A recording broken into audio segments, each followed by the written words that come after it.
Ya, kita melihat dulu materi di kuliah kita ini. Ya, dari yang sudah pernah disampaikan di slide tentang perkuliahan ini, kita lihat bahwa ini ada materi-materinya yang sudah kita lakukan, yang sudah kita lewati. Di sini adalah pengantar tentang penambangan teks, kemudian 2 kali praproses, dan kemudian ini 3 kali tentang neural network atau khususnya deep learning, dan khususnya lagi adalah model sekuensial, di mana teks itu adalah model sekuensial. Kemudian untuk pertemuan ke-7, yaitu sekarang, dan pertemuan ke-8, yaitu 2 minggu lagi ya setelah libur Idul Fitri. Ini adalah klasifikasi teks lagi juga. Jadi 7 adalah klasifikasi teks, minggu 7, kemudian minggu 8 itu masih klasifikasi teks juga. Hanya yang ke-8 ini adalah pendekatannya deep learning.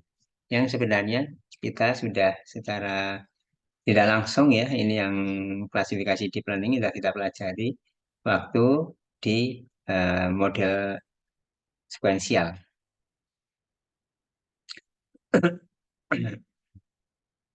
Ya, kemudian nanti akan kita lanjutkan dengan analisis sentimen, ada assessment, kemudian ada tas-tas yang lain untuk penambangan teks. Ya, nah, yang 7 ini. Klasifikasi teks sendiri saya kira udah kalian pelajari ya, baik di pengantar kecerdasan buatan maupun di pembelajaran mesin. Ya, seperti biasanya kita coba akan lebih banyak interaksi dengan diskusi ya, yang seperti yang sudah disiapkan di sini, yaitu di minggu 7 ini nanti kita berharap ada diskusi. Mengingatkan lagi bahwa diskusi ini merupakan salah satu komponen ya di perkuliahan, komponen penilaian. Kita lihat di sini, nah di penilaian ada keaktifan diskusi. Yang kalau tidak pernah aktif sama sekali, artinya komponen diskusinya nilainya eh, tidak ada atau nol. Ya. Ya,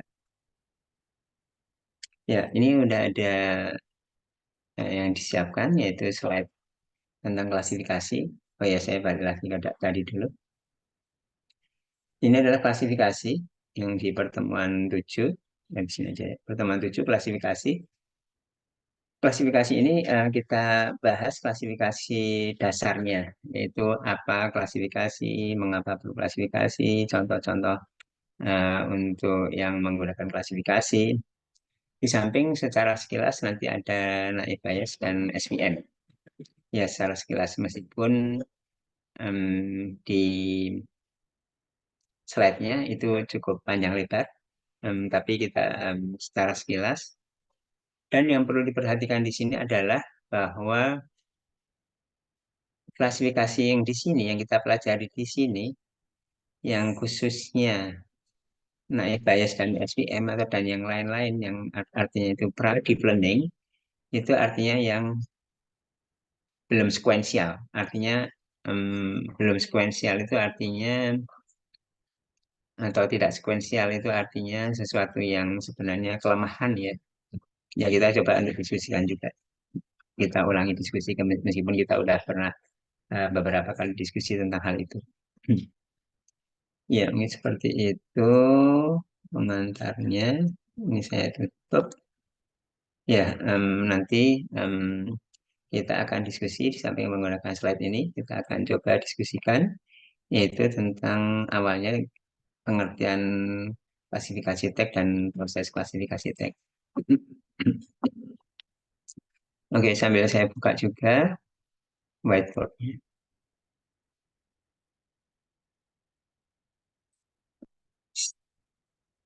Oke, klasifikasi teks. Coba saya sebentar ya mau coba menggunakan pen atau saya coba sebentar ya.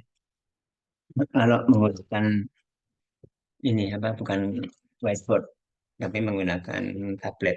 Saya kalau dulu sering menggunakan tablet. Saya coba lagi kalau menggunakan tablet, mudah-mudahan penulisannya lebih bagus.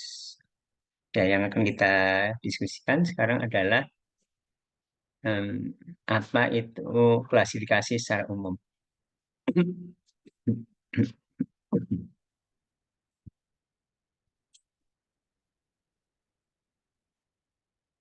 Ya, silakan. Mungkin ada kita mulai diskusi apa itu klasifikasi.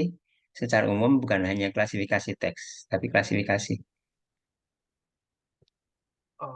Ini Pak, proses untuk membedakan dia masuk ke kategori atau kelas mana. Oke. Iya. Sebentar saya tulis dulu ya. Adrian ya. Nomor berapa ya? Adrian ya. 31 Pak.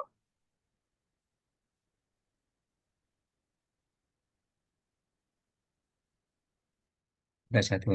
Ya. Ya, makasih Adrian ya. Ya, Adrian cukup aktif ya. Nah, yang lain-lain saya kira juga saya berharap juga aktif.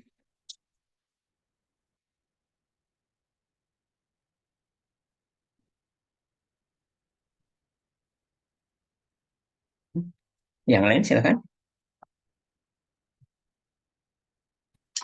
Mengelompokkan, Pak, mengelompokkan Melompatkan. suatu data atau objek Ya. ke dalam kategori tertentu. Oke. Hmm. Ya. Barusan siapa yang maaf ya? Glenn, Pak, Oh, Glenn ya. Glenn nomor berapa ya? di bawah mungkin, Pak, kalau nggak salah Oke. 39. Iya.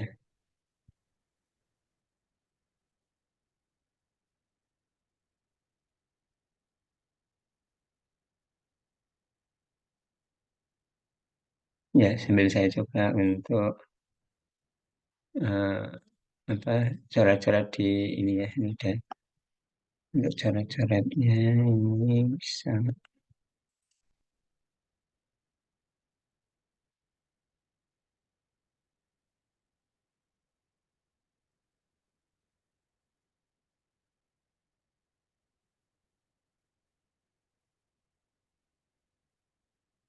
Hmm.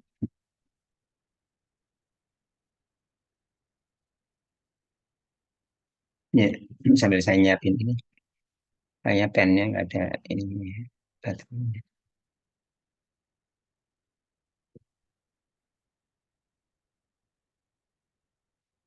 Ya, ya lupa belum di charge pennya sebentar ya sambil. Oke, kita terus diskusi ya. Terima kasih Adrian dan Glenn ya. Yang lain lagi silahkan. Juga termasuk ini ya, em, termasuk klasifikasi kan. Klasifikasi namanya klasifikasi. Klasifikasi itu maksudnya kata dasarnya kan kelas.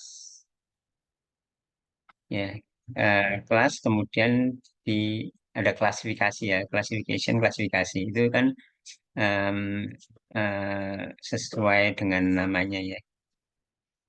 Silakan yang lain.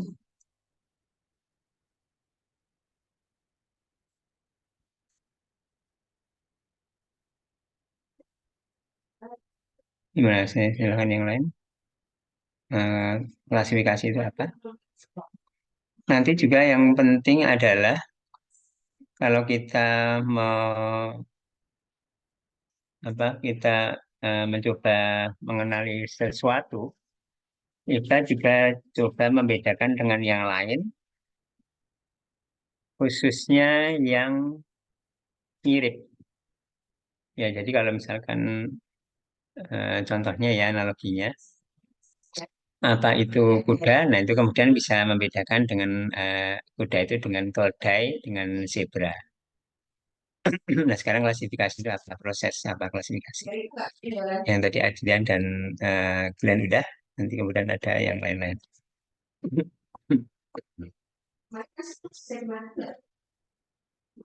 Silakan. Aku tahunya udah sore.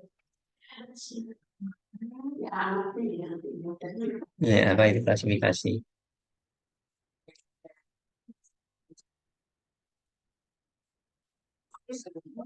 Kalau proses pengelompokan berdasarkan cirinya, Pak? Apalah ya? Iya, Pak. Apalah berapa ya? 28 ya. Iya. Proses apa tadi berdasarkan cirinya apa? Proses. Proses pengelompokan berdasarkan cirinya, Pak. Oke. Proses pengelompokan berdasarkan cirinya. Oke. Ya, sekira saling melengkapi. Oke, mungkin dari tiga di antara kalian, saya coba untuk juga melengkapi ya. Eh, Biasanya kita lihat juga dari biasanya definisinya. Mbak, saya share screen, share untuk nulisnya. Maaf, ini stop.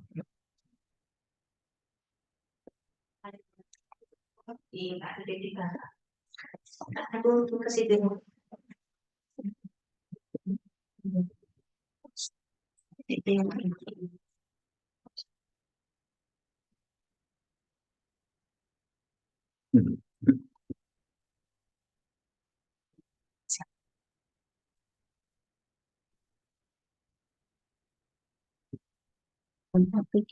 Ya, ini klasifikasi ya.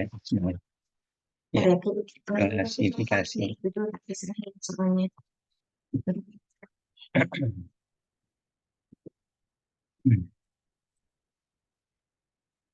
Ya, tadi yang dikatakan oleh Akala, Adrian, dan Glenn ya, ada pengelompokan, ada berdasarkan cirinya, ya semacam itu ya. Ya, kalau kita lihat dari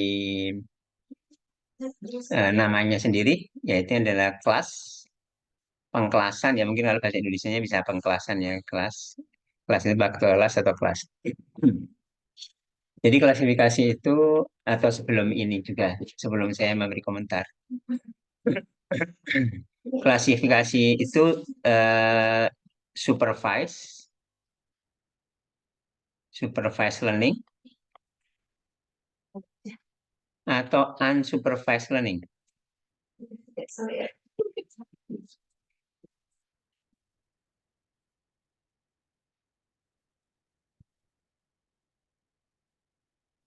Silakan. Klasifikasi supervise, pilih supervise atau unsupervised.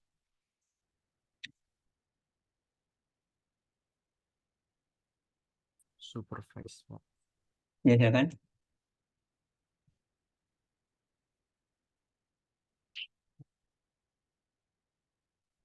Jadi metode belajar yang tersupervisi, terbimbing, ya, yang terbimbing atau tidak terbimbing.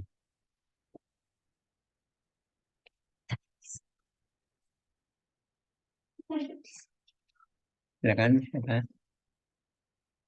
Mau memberi komentar, kita untuk mendiskusikan.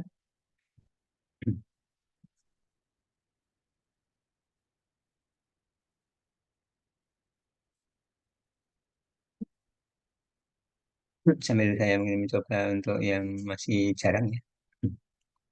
Hafiz, ada nggak Hafiz? Nggak ada. Octaviana,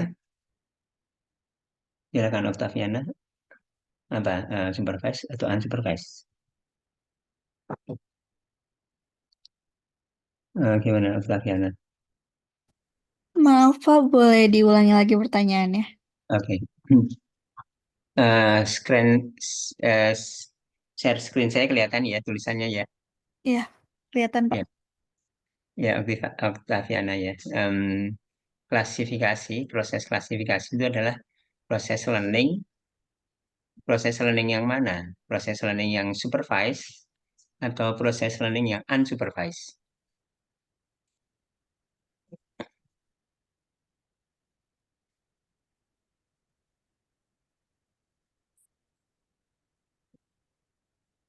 Ya, pilih salah satu.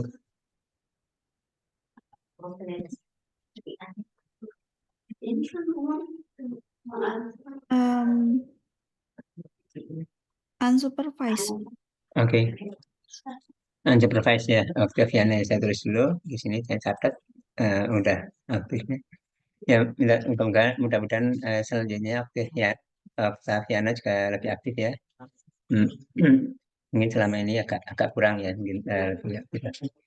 Atau sebelum kita ke yang lain ya, mungkin Octaviana masih ingat nggak unsupervised itu maksudnya apa?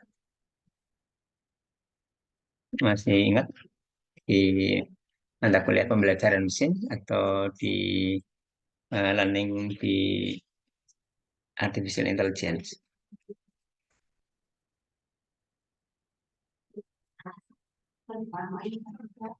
Gimana masih ingat? Atau yang lain silakan. Supervised atau unsupervised klasifikasi itu.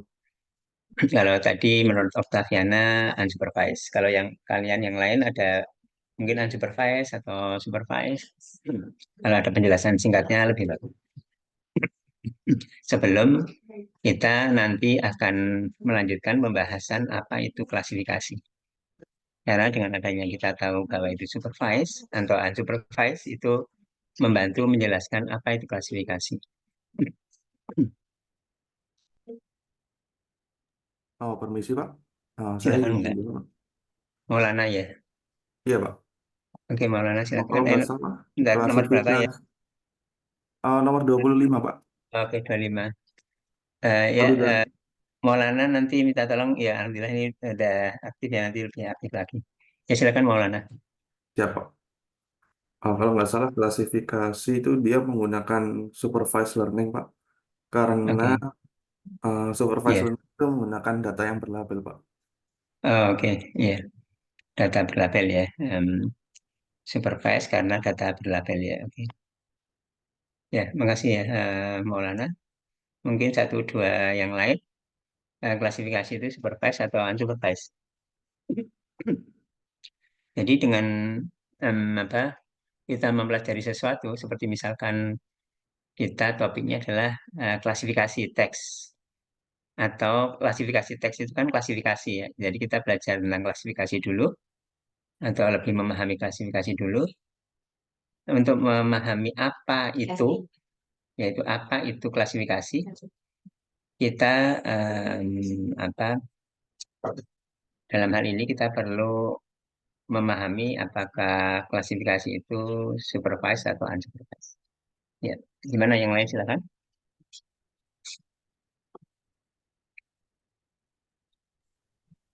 Permisi Pak, izin menjawab Pak. Ya silakan, nggak harus Menurut harus saya saya dia, ya Pak, menurut saya dia termasuk yang supervised learning Pak. supervise ya. Harus Hanal ya, Ya Pak, betul. nomor 36. Ya, oke, harusnya. Ya, alhamdulillah ya, nanti mudah-mudahan lebih aktif lagi ya. Ini udah ada, nanti insya Allah lebih aktif lagi. Ya, makasih Harsha. Mungkin satu yang terakhir, supervise atau unsupervised. Menjawab, Pak. Ya, silakan Salah Sabila ya. Kalau menurut saya klasifikasi itu supervise karena Ya, klasifikasi itu kan datanya kayak ditetapkan ke dalam beberapa kategori kan, dan supervise itu kan melabeli data gitu Pak, berdasarkan oke. label seperti itu Pak. Ya, Salah Sabila nomor 9 ya. Ya Pak. Salah Sabila Naura. Ya, makasih ya Salsabila. Ya, alhamdulillah ini udah pernah sekali dan ini yang kedua untuk aktif diskusi. Untuk berikutnya mudah-mudahan eh, terus aktif seperti sekarang ini ya. Oke, mungkin saya akan sekarang saya mencoba akan ikut membahasnya ya. Ada beberapa hal atau beberapa istilah yang kalian sudah sampaikan tadi ya. Saya kira istilah-istilah itu beberapa merupakan istilah-istilah penting untuk berkaitan dengan klasifikasi, klasifikasi teks atau secara umum klasifikasi. Ya, kalau klasifikasi teks itu nama lainnya adalah atau text classification, nama lainnya adalah text categorization. Tadi ada mengatakan kategori gitu ya. Saya jadi ingat text categorization. Ya, itu sama dengan sebenarnya text classification. Cuma nama lainnya ya. Hanya untuk penamaan saja. Tapi kalau bukan teks klasifikasi, sejauh yang saya tahu itu jarang ada istilah categorization. Categorization itu hanya untuk teks yang selama ini yang saya tahu. Nah, kemudian kita balik lagi, klasifikasi itu apa?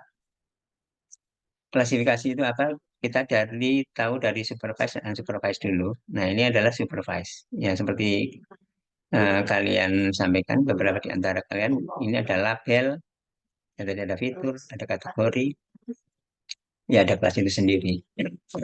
Ya, supervise itu artinya tersupervisi, terbimbing, ada pembimbingnya. Pembimbingnya itu adalah label. Atau lebih jelasnya, saya kira kalau di definisi klasifikasi ya. Jadi kita ada atau istilahnya given ya, given itu kita mempunyai. Ya, kita mempunyai ini apa?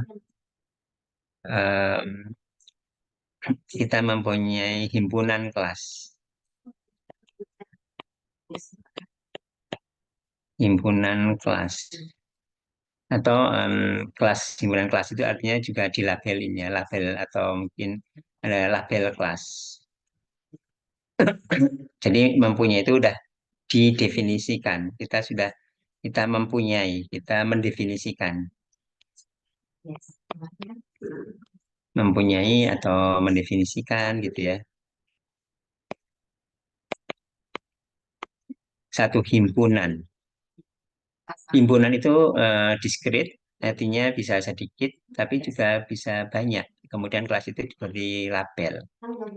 Label itu biasanya sesuai dengan ininya ya, pengertian kelas itu sendiri. Seperti misalkan kelas spam, email spam, dan email non-spam. Ya, kelas email spam itu artinya ya kita tahu spam, namanya spam, bukan kelas A, kelas B, kelas X, kelas Z, itu bukan gitu. Tapi kelas spam, kelas bukan spam. Karena kelas itu adalah memang sesuai dengan namanya. Seperti halnya kalau misalkan ada berita olahraga, berita misalkan pendidikan, yaitu kelas berita olahraga, kelas berita pendidikan. Ya karena memang isinya adalah tentang olahraga, tentang pendidikan, seperti itu. Bukan kelas A, kelas B, kelas C gitu, bukan kode-kode seperti itu. Kemudian kita mempunyai mapping, ya, atau kan, ya, mempunyai apa? Atau kita mempunyai data ya, ini data dulu. Nanti given ini maka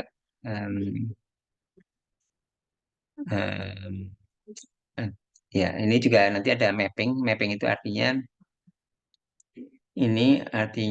mapping itu artinya antara data dengan kelasnya.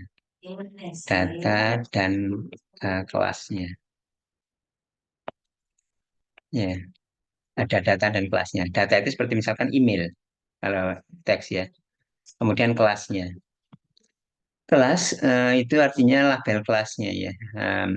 Jadi seperti misalkan ada email 1. Ya, email 1 itu kelasnya apa? Spam atau bukan spam? Misalkan bukan. Email 2 spam atau bukan spam? Misalkan bukan. Email 3 spam atau bukan spam? Misalkan spam. Jadi email 1, email 2 itu masing-masing mempunyai misalkan satu labelnya itu spam atau bukan spam. Istilahnya dia adalah mapping. Mapping antara data dan kelasnya. Ya, ini berkaitan dengan artinya supervise learning. Artinya disupervisi oleh kelasnya. Artinya dikasih tahu ada kunci jawabannya. Ya, jadi ada kunci jawabannya bahwa email 1 itu spam atau bukan, email 2 spam atau bukan, email 3. Ini dapat dibayangkan ya, seperti karena kelas itu mempunyai kita mempunyai himpunan kelas, kemudian kita memappingkan antara data dan kelas. Jadi seperti misalkan dapat dianalogikan itu kalau ada persoalan pilihan ganda. Jadi misalkan soal 1 itu pilih atau A atau B. Soal 1 itu seperti misalkan email 1.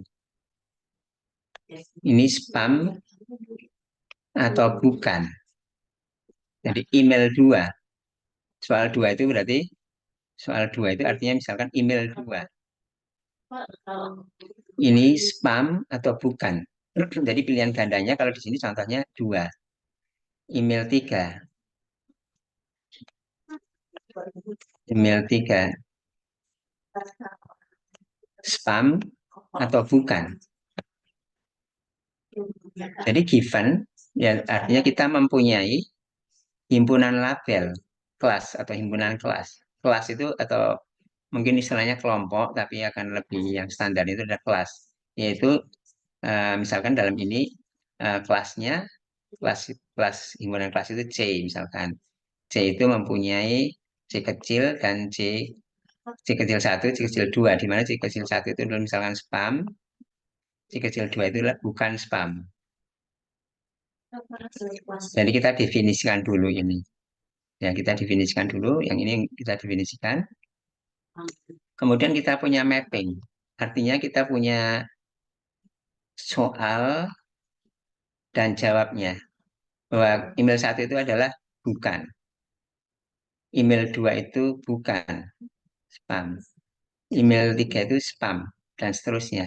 Nah, ini oleh karena itu disebut dengan supervise, tersupervisi atau terbimbing karena udah dibimbing dengan jawaban-jawabannya, dibimbing dengan labelnya. Ya. Kemudian given ini artinya kita mempunyai ini, kemudian kita given ini then misalkan then maka kita ada data baru. Ini kelasnya apa? Disuruh memappingkan. Ya, ya seperti halnya di sini ada soal yang baru, soal nomor 101 misalkan, yaitu email 101. Ini misalkan email yang di data di sini, yang sudah tersedia ada jawabannya, emailnya sampai 100 misalkan. Kemudian di sini email 101, ini spam atau bukan? Ini jadi seperti ujian, spam atau bukan. Sampai di sini mungkin ada komentar, pertanyaan, tambahan, silakan. Jadi klasifikasi itu adalah seperti itu. Kaitannya dengan supervised learning, artinya learningnya adalah learning supervised itu ada soal dan jawabannya, itu seperti pilihan ganda. Kadang kita mungkin kurang ngeh ya kalau itu adalah klasifikasi karena misalkan salah satunya adalah pilihannya itu banyak sekali, ada ratusan. Tapi tetap pilihannya meskipun banyak ratusan atau bahkan ribuan, itu tetap discrete. Discrete itu bukan continuous.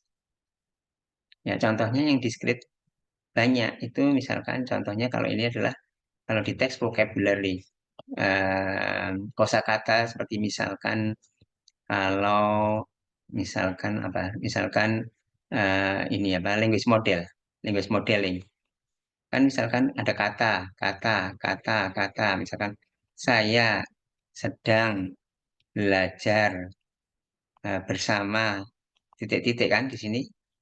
Nah titik-titiknya ini kan disuruh memilih sebenarnya pilihan ganda meskipun pilihannya itu sangat banyak itu misalkan ini dalam satu vocabulary atau bahkan ada nama aja daftar nama udah banyak nama orang ya.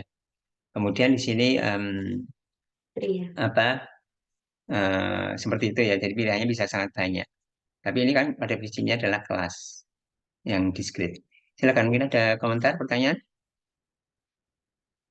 Klasifikasi itu apa?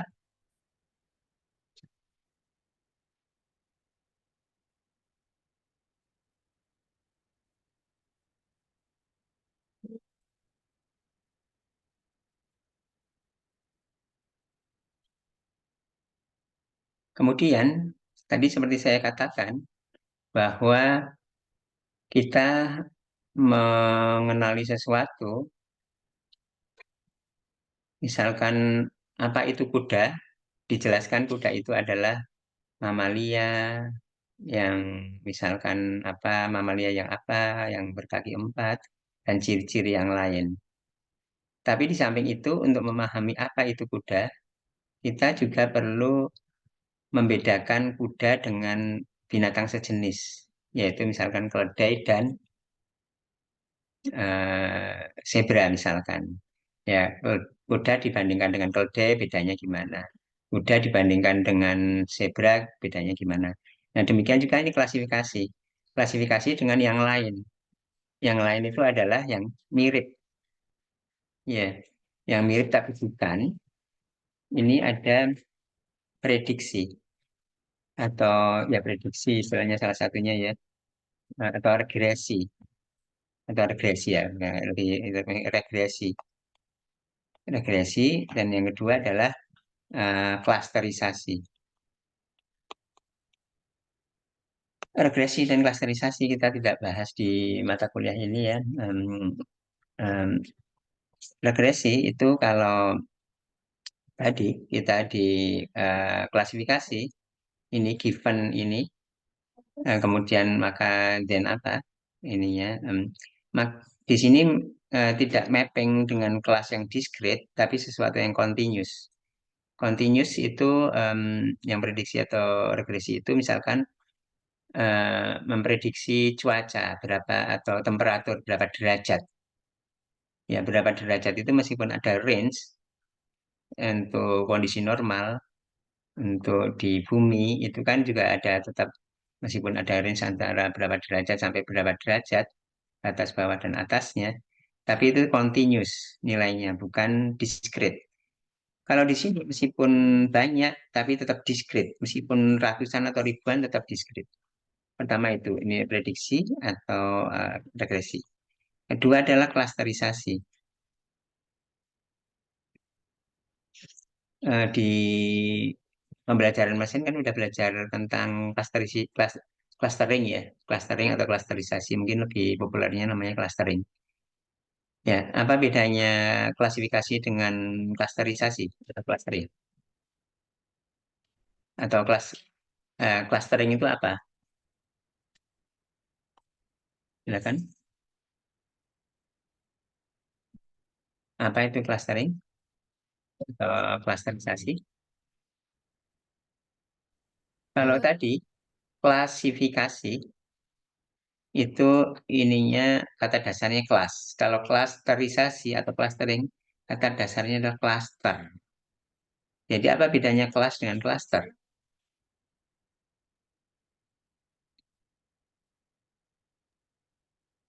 Sesuai wilayah bukan Pak? Kalau clustering gitu. Iya. Terima kasih Nadia. Nadia nomor 6 ya. Nadia Iya, iya, Khairani ya. iya Pak. Oke, nomor 6. Ya, makasih ya Nadia. Sesuai dengan wilayah ya.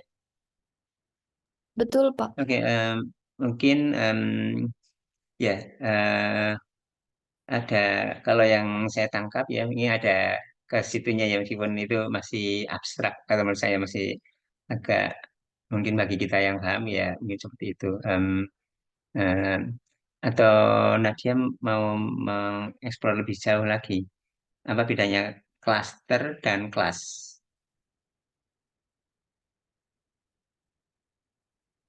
Ini kan berarti klasifikasi dengan klasterisasi kan?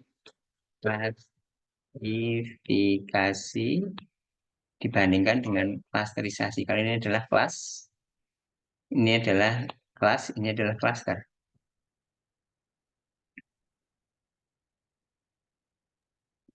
Mungkin kalau kelas itu Sesuai pada tipe-tipe tiap variabel mungkin, Pak. Iya. Oke, makasih ya. Sesuai dengan tipe variabel ya. Mungkin saya kira lebih menjelaskan lagi, tapi saya kira perlu penjelasan-penjelasan yang lain supaya lebih jelas ya dan lebih utuh. Sebelum ke situ, seperti tadi klasifikasi, klasterisasi itu supervise atau unsupervised. Izin menjawab, Pak. Ya silakan, Dari. Eh, Classification itu unsupervised, Pak. Karena dia Unsupervised ngegrup ya. berdasarkan objek-objek yang mirip, jadi nggak ada labelnya gitu. Dari ya, dari nomor berapa ya? Nomor 35, Pak. Oke. Nomor dari Adli. Oke. Ya, makasih ya dari dan nanti terus lebih aktif seperti sekarang ini. Ya, karena ya supervise ya, karena dia berdasarkan kemiripan gitu ya. Jadi, oke. Ya, mungkin saya akan memberi komentar di sini ya. Ya, seperti yang dikatakan barusan ya oleh Dari dan apa? Ya, ini ya jadi menjelaskan tentang kuda tadi sudah dijelaskan. Kalau klasifikasi given apa, maka then apa. Nah, sekarang apa bedanya kuda dengan keledai? Nah, sekarang apa bedanya klasifikasi dengan clustering ya? Ya, seperti disampaikan oleh Bari di sini dan yang lain bahwa di sini adalah unsupervised ya. Unsupervised itu artinya tidak ada data berlabel ya. Jadi di sini adalah klasifikasi itu adalah supervised, kalau clustering itu adalah unsupervised. Unsupervised itu artinya tidak ada supervisornya, tidak ada pembimbingnya, artinya tidak ada data berlabel. Berlabel itu maksudnya dilabelin manual oleh manusia. Ya, label itu dilabeli oleh manusia. Jadi kalau mungkin dalam ini ya apa eh, prosesnya, ya dalam prosesnya atau ya, dalam prosesnya tadi seperti dikatakan oleh Bari adalah kemiripan. Jadi contohnya misalkan gini, misalkan analoginya adalah gini, di lapangan upacara misalkan atau di lapangan yang luas ada banyak mahasiswa di situ atau banyak ya mahasiswa dan juga barangkali murid gitu ya di situ murid SMA misalkan gitu ya murid mungkin tell you beberapa prodi di situ dan ada mahasiswa ada ada ini apa siswa SMA Telkom SMP Telkom ngumpul jadi di lapangan yang sama ya ya saya ulangi lagi. Eh, saya mencoba untuk menggambarkan perbedaan antara klasifikasi dengan klasterisasi, yaitu atau perbedaan nanti kelas dan klaster, yaitu misalkan di sebuah lapangan itu ada mahasiswa TELU dari berbagai prodi dan juga ada siswa SMA Telkom, SMP Telkom, jadi satu di situ.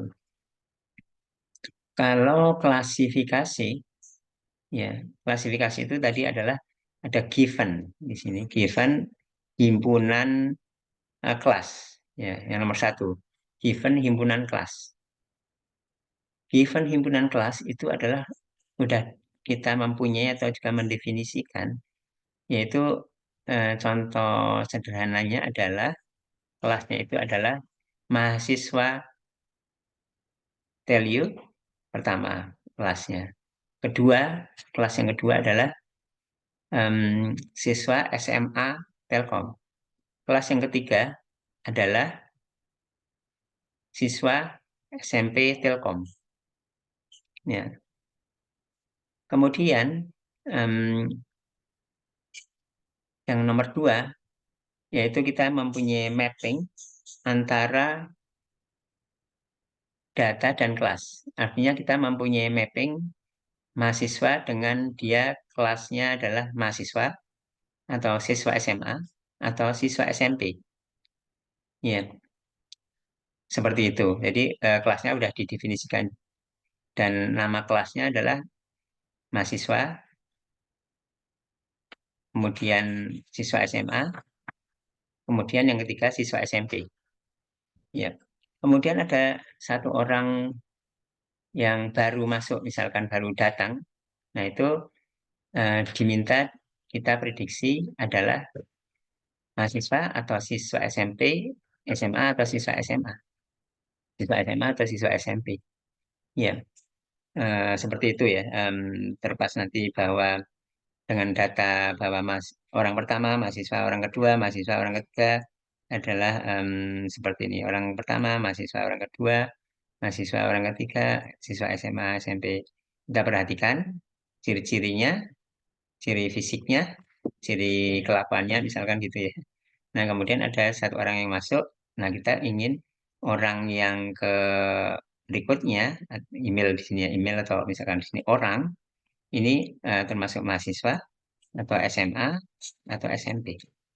Kita belajar dari ada ratusan orang yang sudah ada di lapangan itu dan kita sudah diberitahu bahwa orang ini adalah mahasiswa, orang ini adalah siswa SMA, orang ini adalah mahasiswa, orang ini siswa SMA, orang ini seperti itu.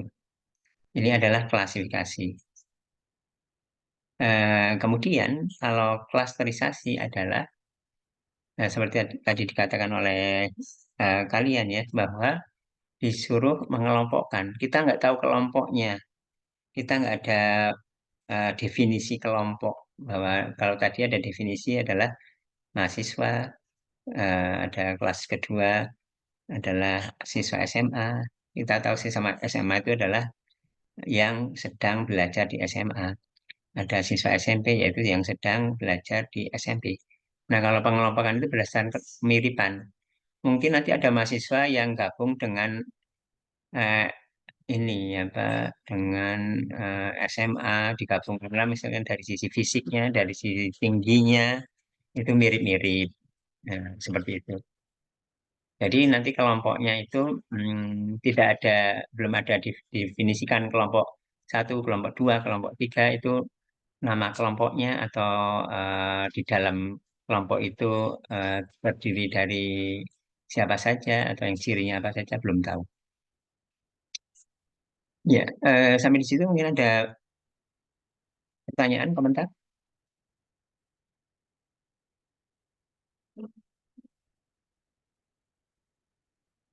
Apa perbedaan klasifikasi dan clustering? Oke, jadi kita sudah mengetahui pengertian tentang klasifikasi, kemudian kita sudah membahas perbedaan klasifikasi dengan prediksi atau regresi dan juga klasifikasi dengan clustering. Ya, udah jelas ya, seperti itu ya. Oke, kemudian selanjutnya sebelum kita ke lebih detail, saya akan mencoba menyampaikan tentang yaitu tentang naive bias, klasifikasi naive bias ya.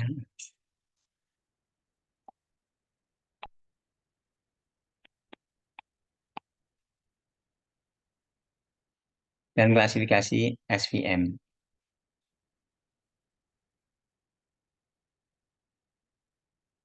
Kalau di pembelajaran mesin udah belajar naive bias dan SVM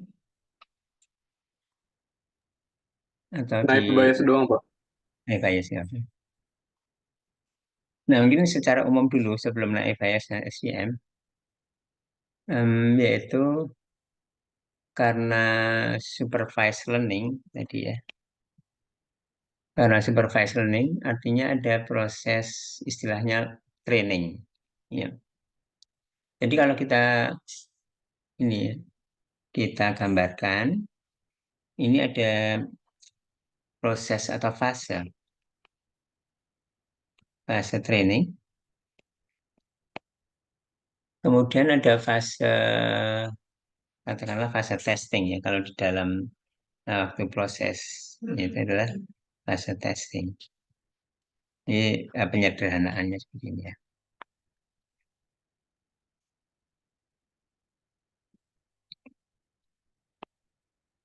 Dalam fase training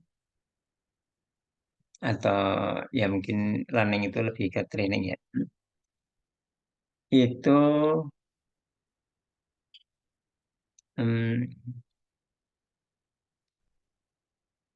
eh, inputnya apa, outputnya apa.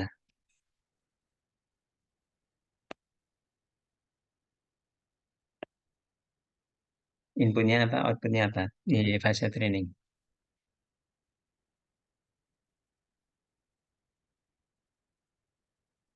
Silakan mungkin ada ini. Waktu kalian belajar klasifikasi atau lebih umumnya supervised learning, ada proses pertama yaitu proses training atau proses learning ya, gitu. Itu inputnya apa, outputnya apa.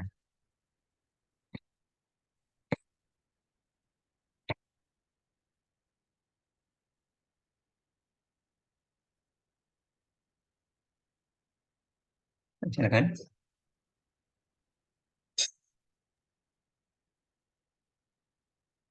Ya, mungkin saya gambarkan ya. Ini adalah proses ya. Jadi ini katakanlah ini classifier.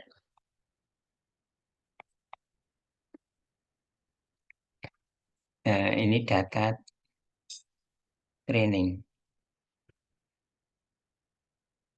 Data training yang banyak, karena itu digambarkan gini mungkin ya. Ini proses training.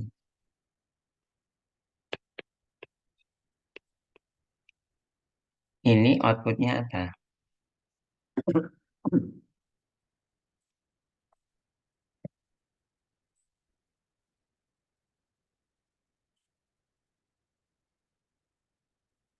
Silakan.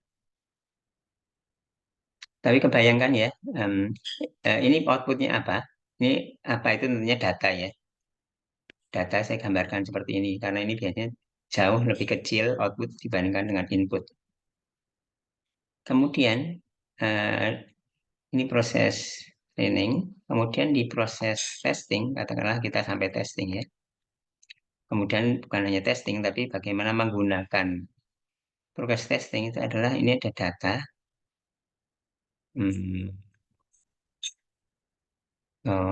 Gambarnya gimana ya? Warna berbeda.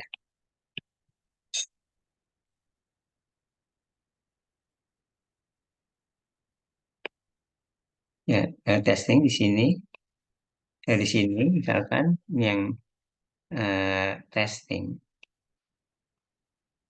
di mana inputnya adalah di sini data testing lah gitu ya, testing. Nah, kemudian di sini outputnya apa? Tapi artinya kita ini dulu ya, prosesnya kan berarti proses training dulu karena kita menghasilkan ini. Jadi atau istilahnya kita menghasilkan proses training, kemudian proses testing adalah menggunakan itu atau pertama menguji. Membuat ini yang proses training itu adalah membuat ini atau membangun ini. Kemudian proses testing adalah menguji ini. Menguji itu maksudnya performansinya berapa ini. Ini performansinya berapa. Nah, sekarang ini tuh apa dan isinya apa? Yang jelas data training itu apa? Data training itu adalah mapping. Ya tadi kan given. Ya, mapping ini nomor 2 ini. Mapping antara data dan kelasnya. Contohnya apa? Email 1. Spam atau bukan. Email 2, spam atau bukan. email 3 spam atau bukan. Ya, dan seterusnya sampai biasanya banyak sekali. Ini yang namanya belajar, ini training ya, istilahnya mungkin training atau sebenarnya learning, belajar ya. Belajar itu menggunakan di sini kasus contoh seperti tadi kan email 1 spam atau bukan, email 2 spam atau bukan. Ini data training seperti itu ya. Jadi contoh soal kalau kalau kalian mau belajar ya, belajar yang nanti mau ujiannya adalah multiple choice. Ini juga multiple choice tapi udah ada soal dan jawabnya. Dan ini belajar yang dihasilkan ini, nah ini apa? Yang di sini ini apa? Yang kemudian di sini, ya kalau kita ininya analoginya, ini adalah dari buku soal jawab, soal jawab, soal jawab, soal jawab. Di sini data training di sini ya, data training ya, soal jawab di sini. Nah kemudian di sini adalah kalau kita itu adalah ya kita mempunyai catatan. Ya ini soal jawabnya ada misalkan 1000 soal jawab. Ini 1000 soal jawab. Yang PG, pilihan ganda. Nah, kemudian dihasilkan catatan. 1000 soal jawab, ini banyak halaman. Catatan mungkin setengah halaman atau 1 halaman. Di sini seperti misalkan kalau kalau analoginya adalah kalian mau ujian boleh membawa catatan setengah halaman misalkan. Nah, ini adalah catatan setengah halaman yang hasil outputnya ini. Nah, ini istilahnya apa? Catatan setengah halaman ini dan maksudnya apa nanti catatan setengah halaman ini? Mungkin ada kalian bisa menyampaikan apa itu catatan yang setengah halaman itu? Biasanya namanya apa? Dan maksudnya bagaimana? Yang tadinya data banyak, yang 1000 soal jawab menjadi catatan setengah halaman. Ya, silakan.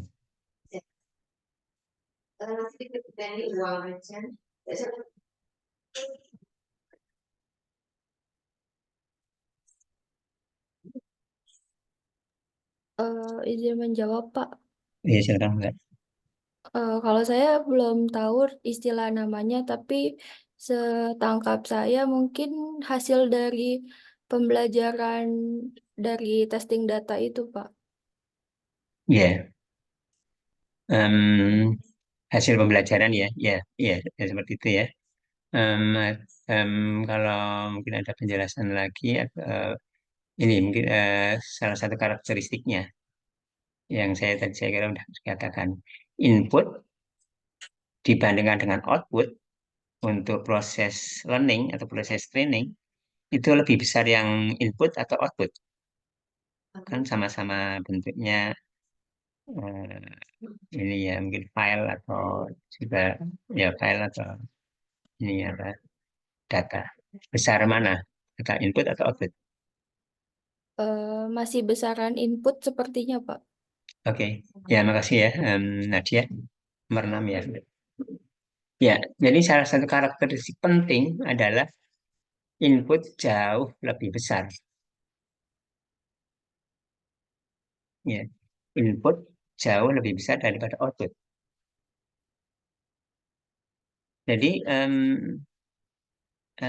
ini kalau analoginya, karena soal jawab itu mungkin ada ratusan lembar buku, ratusan lembar contoh soal jawab, soal jawab, soal jawab, soal jawab, pilihan ganda ini ya, semua pilihan ganda yang banyak sekali contoh pilihan jawab, apa contoh soal jawab. Lebih realnya lagi soal jawab itu adalah yang tadi itu misalkan soal itu adalah email 1 misalkan. Email 1 ini termasuk termasuk spam atau bukan? Email 1. Jawabnya adalah spam misalkan. Jawabnya itu adalah soal jawab itu adalah kunci jawaban yang sebaik-baiknya ya. Namanya juga contoh atau soal jawab ya. Jadi jawaban yang sebaik-baiknya. artinya yang udah dilabelin. Kalau tadi kan kita mengatakan dilabelin kan, email 1 dilabelin. Labelin itu maksudnya udah dilabelin oleh yang benar-benar tahu melabelinnya dengan cara melabelin yang baik, seperti halnya kunci jawaban. Kunci jawaban adalah kunci jawaban yang benar kan. Nah, ini juga seperti itu. Ya, jadi salah satu karakteristiknya adalah input jauh lebih besar daripada output. Nah, sekarang input yaitu data training itu isinya adalah soal jawab, yaitu mapping tadi, yaitu yang nomor 2 ini. Mana tadi? Ya ini nomor 2 ya. Ya, nomor 2 ini ya, yang mapping antara data dan kelas atau antara soal dan jawabnya. Ya, itu adalah isi yang ada di input. Kemudian isi yang di output dan juga nanti namanya. Isinya apa? Output. Misalkan katakanlah kalian udah belajar naik bias. Ya. Jadi apapun algoritmanya, data trainingnya di sini, inputnya, ya data trainingnya di sini, inputnya itu sama saja. Bisa digunakan nanti untuk SVM, naik bias, decision tree atau yang lain-lain. Ya, keluarannya secara umum sebenarnya juga dapat dikelompokkan yang sama, tapi isinya berbeda-beda. Ya, contohnya apa? Keluaran dari output, boleh decision tree atau naik bias. Apa keluaran outputnya dari proses training atau learning ini? Ya, tadi karakteristiknya ya, bahwa input jauh lebih besar daripada output. Kedua, input berupa data training yaitu mapping atau soal jawab. Jawab itu artinya label kelasnya. Outputnya apa? Berupa apa? Kalau decision tree atau naik bias atau SVM dapat dikelompokkan menjadi yang sama sebenarnya, atau bisa kalian gambarkan kalau tree itu misalkan contoh sederhananya seperti apa, atau kalau SVM seperti apa, kalau naik bias seperti apa. Ya silakan. Kita masih berdiskusi tentang dasar klasifikasi ya. Nah ini klasifikasi ini, ayo silakan enggak? Siapa? Queen? Pak izin menjawab, mungkin outputnya itu berarti apa ya saya? Kayak cara keputusannya gitu. Jadi misalkan eh, dari jawaban sekian sampai sekian nanti jawabannya sekian gitu. Apa ya? Istilahnya kalau di binary tree, di decision tree itu kayak tree-nya itu Pak. Jadi ke pohon keputusannya. Itu Oke, ya Pak. makasih ya Queen. Queen nomor Nomor 7 Pak. nomor 7 ya Queen ya. Ya makasih ya, ini udah Queen aktif ya. Dalam mungkin aktif terus. Ya seperti itu. Jadi inputnya itu berupa data training. Data training itu apa? Data training itu adalah soal jawab, mapping antara data dengan kelasnya. Outputnya itu adalah istilahnya ya, istilah populernya itu adalah model. Kalau ini klasifikasi, artinya model klasifikasi.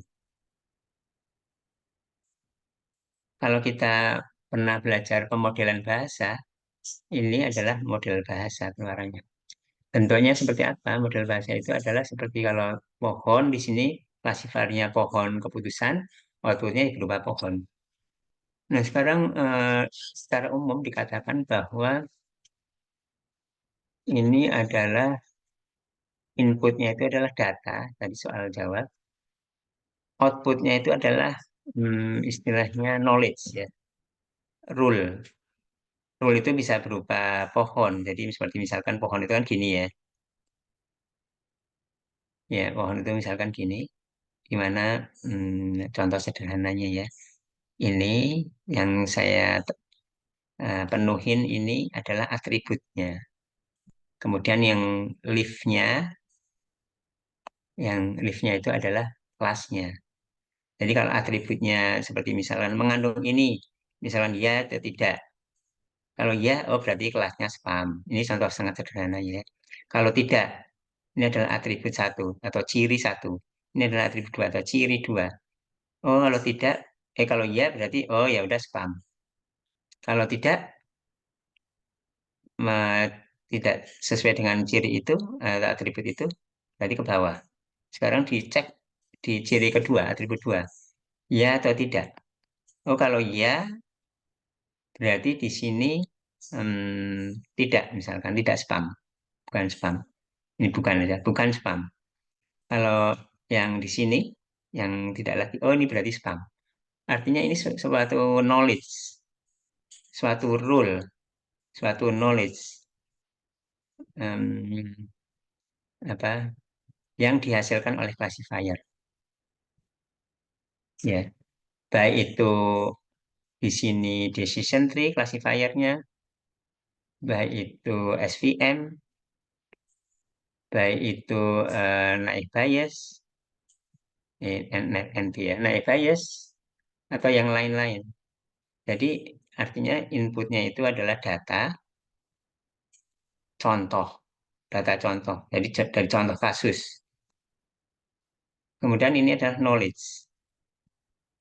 Knowledge atau bentuk sederhananya katakanlah rule gitu ya. Ya, contohnya adalah seperti ini.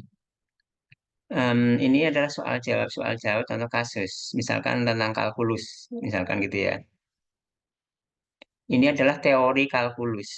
Kalau seperti ini adalah seperti ini. Nah, soal jawab itu mungkin ada katakan ekstrimnya, ada 1000 lembar.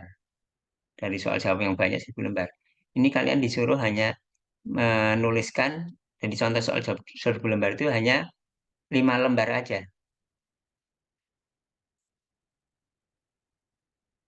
Ini tentunya yang 5 lembar itu adalah prinsip-prinsipnya, ilmunya, knowledge-nya, atau konsepnya, atau teorinya, seperti itu. Jadi istilahnya di sini adalah proses induksi. Induksi itu artinya kalau ini ada seperti ini kasusnya, maka ini kesimpulannya itu jawabannya apa. Kalau kasusnya seperti ini, maka kesimpulannya apa. Atau email ini, maka spam. Email ini, maka bukan. Email seperti ini yang isinya seperti ini, spam. Email yang lain, bukan. Maka ini dibuatlah knowledge atau rule atau konsep atau teori, yaitu email yang spam itu adalah kalau dia mengandung ini atau kalau apa atau apa atau apa atau apa di sini yang bisa didefinisikan dalam mungkin hanya 2 lembar saja dari contoh katakanlah istrinya 1000 lembar email ini. Nah, silakan mungkin ada komentar, pertanyaan sampai di sini. Klasifikasi itu adalah seperti itu. Jadi ini proses induksi. Ini adalah model klasifikasi. Jadi proses training itu adalah membangun model.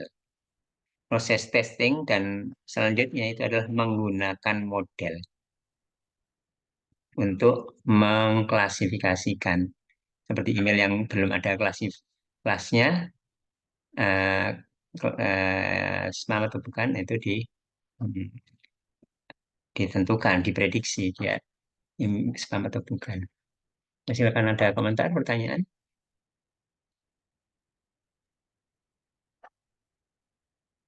Kalau dalam konteks text mining sendiri, berarti apakah variasi dari teks itu mempengaruhi proses pembelajaran dari algoritmanya ini, Pak? Sebentar ya, supaya nggak lupa. Adrian tadi udah ya. Adrian nomor berapa ya? Udah, Pak, tadi 31. Udah ya, oke. Jadi pertanyaannya adalah apakah variasi dari teks itu mempengaruhi apa? Tadi maaf, bisa diulangi? Proses pembelajaran, Pak. Gimana ulangi? Bisa diulangi lagi, Mas? Apakah variasi dari teks itu dia mempengaruhi proses pembelajaran untuk algoritma machine learning-nya, Pak, dalam konteks text mining ini? Oke. Kita dalam konteks text mining ya. Ini tetap bentuknya secara umum bahwa data training itu adalah mapping. Ya, mapping antara kalau kita ya data training itu adalah mapping kalau dalam text mining ya, antara teks atau mungkin katakanlah dokumen, ini contohnya email, contoh yang lainnya lagi, ini adalah tweet misalkan, contoh yang lain lagi misalkan artikel berita, ya sebelum saya menjawab artikelnya. Ini adalah data training. Ya. Kemudian kalau di sini bervariasi ya tadi Adrian kalau nggak salah ya. Kalau di sini teksnya itu bervariasi ya di sini ya. Di sini bervariasi ya mungkin gitu ya Adrian ya. Iya, Pak. Bervariasi itu misalkan contohnya adalah misalkan katakanlah ya kalau artikel berita. Artikel berita itu udah macam-macam, ada kelasnya itu ada misalkan 20 itu bervariasi ya. Dibandingkan dengan artikel berita yang disuruh membedakan antara mungkin katakanlah ya, misalkan antara biner ya, cuma dua kelasnya, yaitu pendidikan, katakanlah mungkin gitu ya, pendidikan eh, dan budaya plus lain-lain, ya. Maksudnya di dalam atau mungkin gitu, mungkin saya kira kurang benar ya, yang bervariasi itu maksudnya mungkin gini atau mungkin yang lebih tepat lagi ya. Bervariasi itu misalkan ininya misalkan teksnya itu misalkan mungkin ini aja.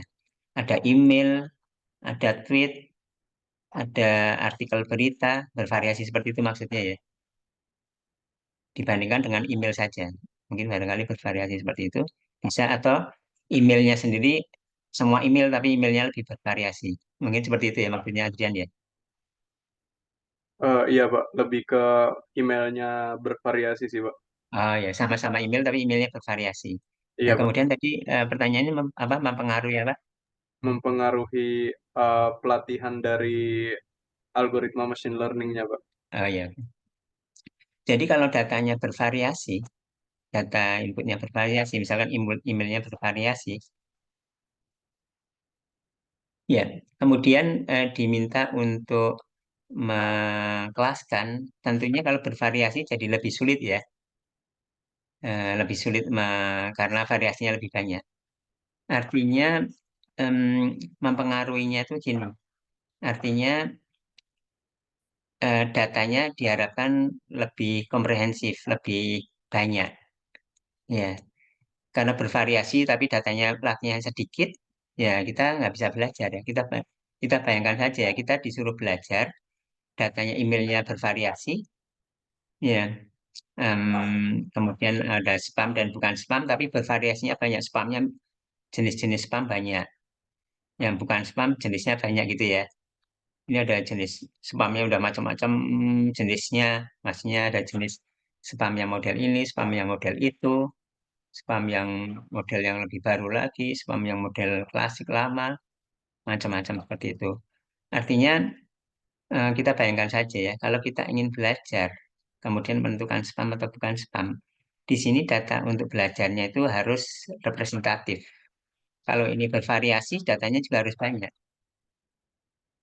Kemudian algoritma classifiernya itu sendiri ya, algoritma classifiernya itu sendiri juga harus lebih ya lebih bagus ya, lebih pintar. Nah, contohnya mungkin gini apa yang pernah saya sampaikan saya kiranya.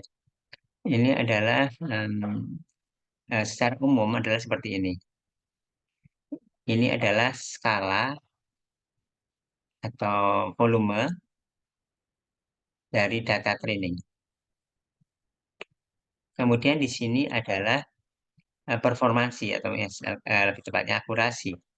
Nah, dapat digambarkan bahwa kalau data training itu cuma sedikit, katakanlah data trainingnya sedikit, ini data trainingnya sedikit di sini, akurasinya kecil. Ini semakin besar, semakin besar, semakin besar data belajarnya dengan data yang banyak semakin besar sampai ya, untuk ada ini, ada titik jenuhnya. Ya, Tapi juga dari sisi untuk algoritma yang sama, tapi ada algoritma yang lain.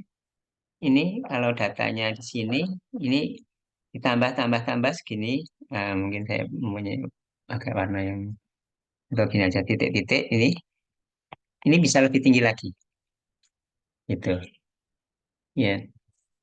Ini adalah contoh untuk yang deep learning.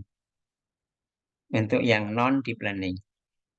Jadi deep learning kalau ditambah banyak-banyak ini bisa lebih tinggi, jauh lebih tinggi. Tapi untuk di data yang sedikit, ini lebih pintar yang non deep learning, bisa belajar dari data yang sedikit. Ya, ya mungkin seperti itu.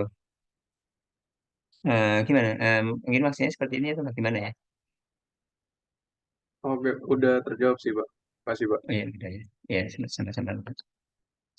Kemudian juga deep learning juga, kalau semakin besar, semakin kompleks, ini juga semakin pintar, hanya akurasinya semakin tinggi gitu. Tapi tetap secara umum kalau deep learning itu kalau datanya sedikit itu kurang bagus, kurang bisa belajar. Ya. Jadi istilahnya low resource. Kalau sedikit itu artinya istilahnya low resource. Low resource itu jadi masalah bagi Oke, saya kira seperti itu. Kita lanjutkan menggunakan slide ya. Sebentar nih saya putus tabletnya. Kita lanjutkan menggunakan slide.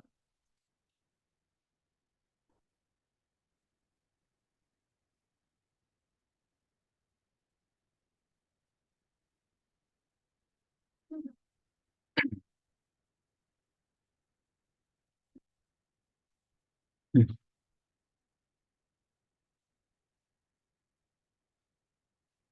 Yang pertama adalah pengertian klasifikasi secara umum, kemudian klasifikasi teks. Tadi pengertiannya yang tadi ya. Jadi itu adalah induksi. Ya, itu adalah inputnya itu adalah berupa di proses training berupa data training, outputnya berupa model fase training. Kemudian fase testing atau penggunaan, inputnya adalah data yang kita tidak tahu kelasnya, kelas labelnya, kemudian diprediksi kelas labelnya, artinya menggunakan. Kalau fase training itu adalah membangun model, kalau testing ya menguji model, atau kalau udah selesai modelnya dianggap bagus, yaitu menggunakan model. Ya, itu adalah prosesnya itu ada dua tadi, training dan testing. Kemudian, nah sekarang tadi modelnya klasifikasi model classifier tadi ya, model klasifikasi, naive Bayes, model klasifikasi SVM. Kalau model klasifikasi pohon itu isinya adalah pohon keputusan. Kalau kita lihat ya, saya googling di sini ya, sebentar, pohon keputusan.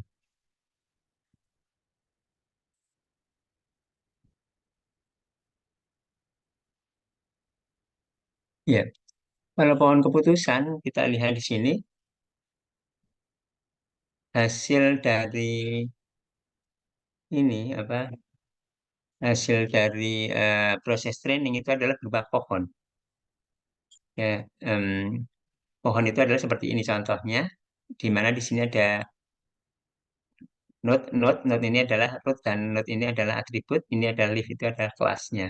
Atau mungkin dengan contoh yang lain yang lebih jelas, ya pohon itu bisa seperti ini. Ini adalah atribut, atribut. Semua atribut, kalau leaf ini adalah kelasnya. Ini ada atribut. Nah, kemudian ini ada nyata, diterima atau ditolak. Kalau ini SKS cukup atau kurang.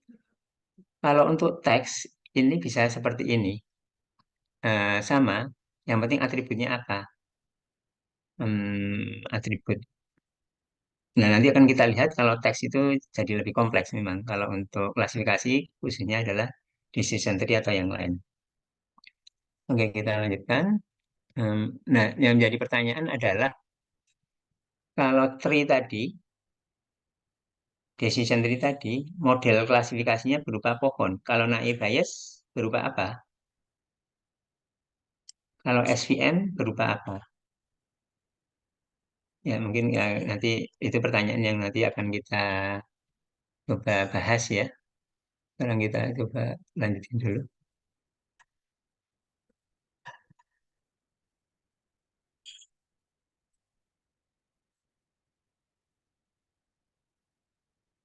Jadi klasifikasi secara umum, termasuk klasifikasi teks, ada proses penetapan assignment atau mapping. Tadi saya katakan assignment atau mapping dari mapping ke kelasnya atau labelnya. Yang label ini dibuat oleh manusia biasanya, karena teks itu yang tahu manusia, karena bahasa manusia, dari suatu data tekstual. Jadi dari suatu data, di mana karena kita teks, artinya dari suatu data tekstual yang belum berlabel dengan menggunakan label yang telah ditentukan. Jadi proses menggunakan modelnya ya. Jadi ini adalah penjelasan yang tadi. Ini adalah satu proses classifier, kemudian ini inputnya adalah corpus yang besar, data training, kemudian dihasilkan model, ya model klasifikasi, ini model. Nah kemudian ini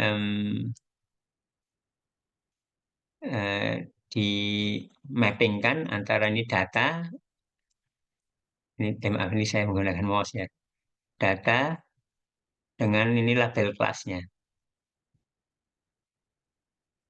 Ini proses menggunakan. Kalau di sini proses, karena di sini sudah ada data di contoh soal jawab ya, kalau kita belajar ini sudah di mapping kan dengan label kelasnya. Ya, dengan adanya ini proses training, ini adalah satu pengetahuan yang bisa model, ini model atau pengetahuan yang bisa digunakan untuk memprediksi. Menggunakan model ini artinya memprediksi. Ya, ya ini seperti itu. Kita lanjutkan menggunakan slide.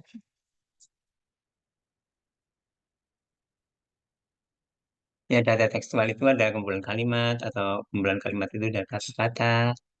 Ya, kemudian ini secara formal. Ini adalah himpunan dokumen. Jadi kita punya dokumen. D besar itu adalah himpunan. D kecil itu adalah yang dokumennya ya, dokumen 1, dokumen 2 dan seterusnya. Ya, oke, ini seperti itu. Kemudian ini tadi ada proses training dan proses istilahnya testing atau validasi atau yang lain. Kalau testing artinya dites, diuji. Artinya diuji itu atau dievaluasi artinya berapa persen akurasinya.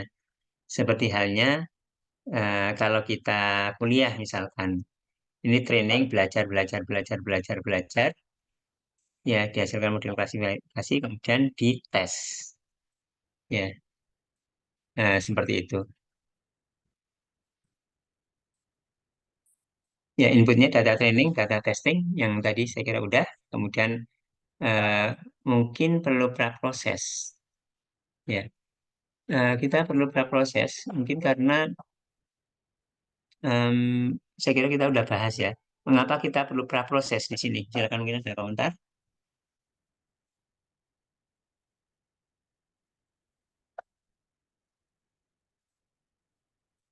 Praproses itu adalah di sini. Ini ada data mentah. Ini dipraproses di sini.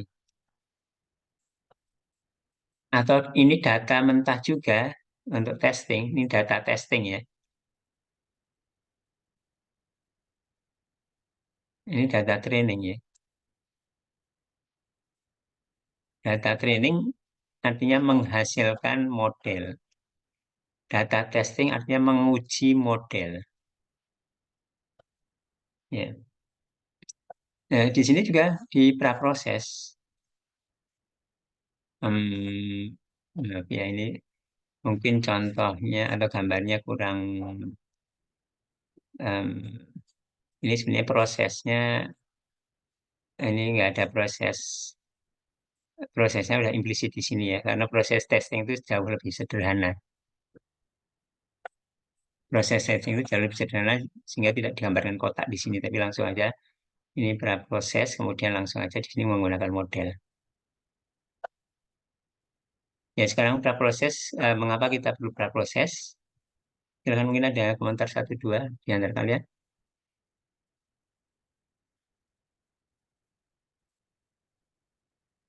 Ya, paling tidak untuk kasus ya paling tidak untuk kasus yang non learning, karena di sini supaya bisa sebagai mengkonversi data di sini dikonversi ke sini. Yang tadinya ini terstruktur atau tidak terstruktur, maaf ya.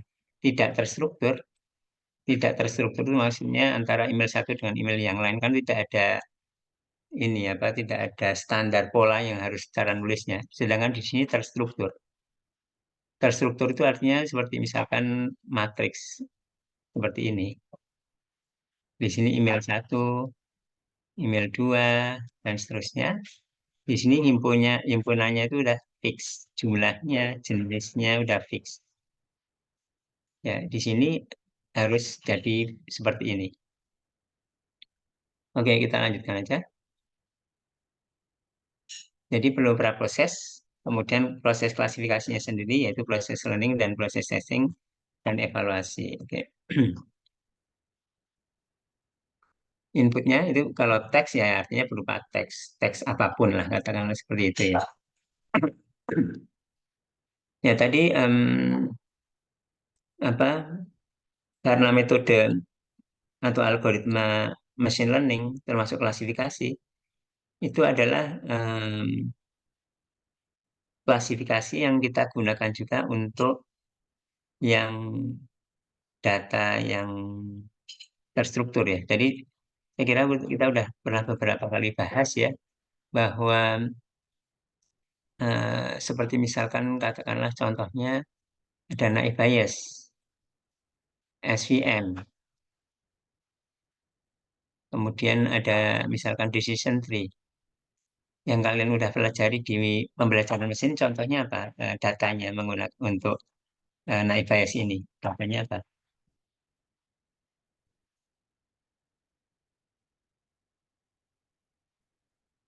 Silakan mungkin. Datanya kan berupa data cuaca misalkan gitu ya. Ya, misalkan hari 1, hari 2, hari 3. Di sini ada temperaturnya, di sini mendung atau apa, hujan atau apa dan lain-lain. Ya, ya karena algoritmanya itu atau metodenya itu adalah algoritma eh, yang umum digunakan yang data yang terstruktur, maka di sini perlu praproses tadi. Yang terstruktur tadi itu bisa katakan sebagai apa satu tabel atau matriks. Oleh karena itu di teks itu juga untuk menstrukturkan, saya kira kita udah bahas yaitu dengan tabel seperti itu. Nah, jadi di sini adalah tabel, tadi tabel saya ulangi lagi di sini.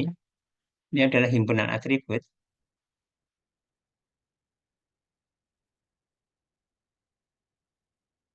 Ini adalah datanya. Seperti misalkan email 1, email 2, email 3, dan seterusnya, garisnya. Ini himpunan atribut. Nah, salah satu jenis atribut itu adalah kata-kata itu sendiri, yaitu artinya kata-kata di dalam email tersebut. Ya. Kata-kata di dalam email tersebut itu artinya kita harus ini adalah di sini artinya vocabulary. Artinya semua kata di dalam bahasa Indonesia misalkan. Email 1 mengandung kata ini atau tidak, mengandung kata ini atau tidak, mengandung kata ini atau tidak, mengandung kata ini atau tidak, mengandung kata ini atau tidak, dan seterusnya.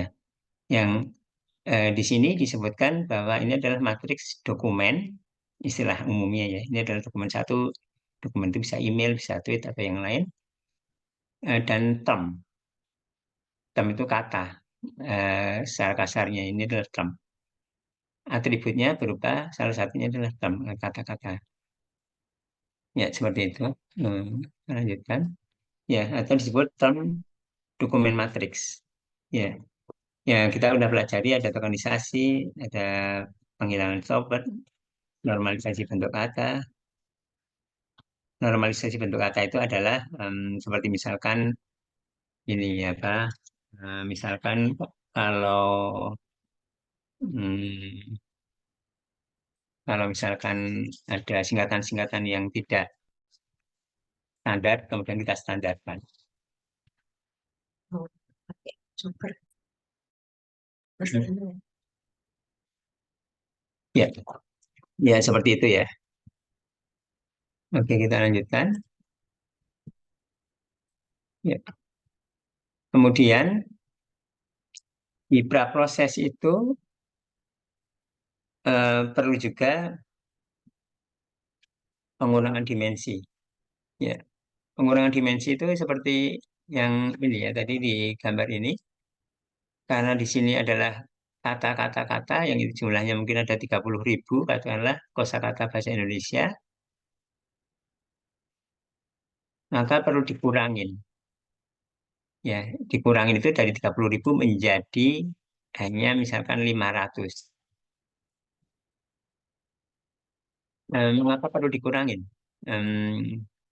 Apa dimensinya istilahnya ya, dimensinya atau ini ya kolomnya atau tadi atributnya. Mengapa perlu dikurangin? Mungkin ada komentar, ada pendapat mengapa perlu dikurangin dimensinya?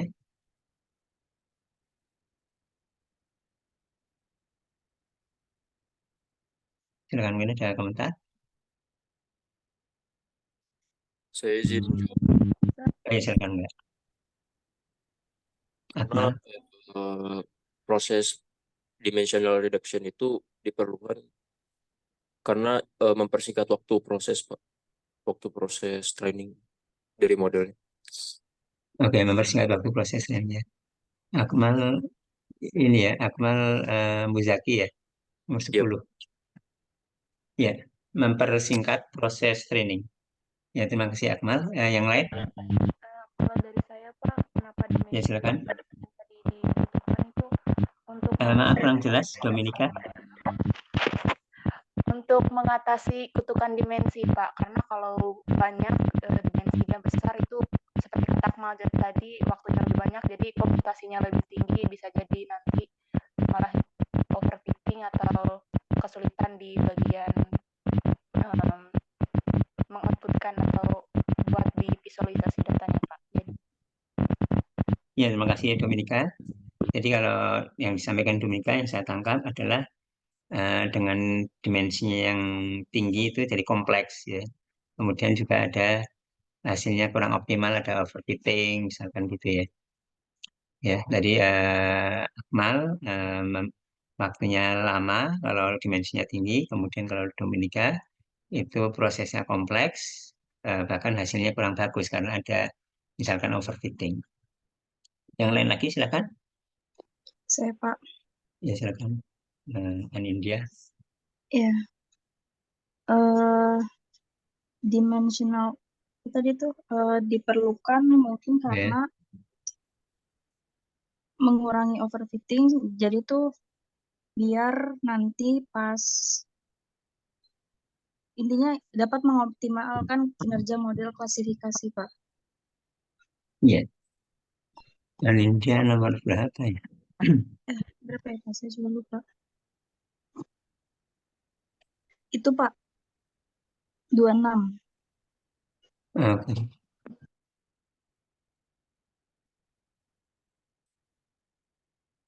Satu lagi? Yang lain? Ya, jadi dari Anindya ini ya Pak. Performansi ya barusan ya. Artinya kalau untuk meningkatkan performansi ya kalau nggak salah. Oke, yang lain satu lagi terakhir.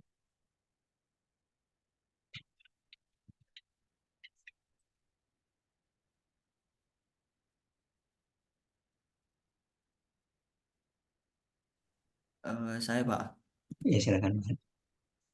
mungkin diperlukannya dimension reduction itu untuk ini Pak, memperbaiki representasi datanya.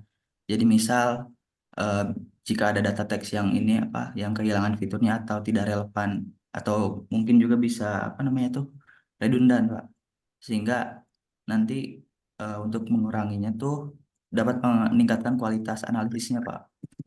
Iya. Ya, jadi untuk meningkatkan data dan meningkatkan analisis ya, itu Adi Kurniawan ya.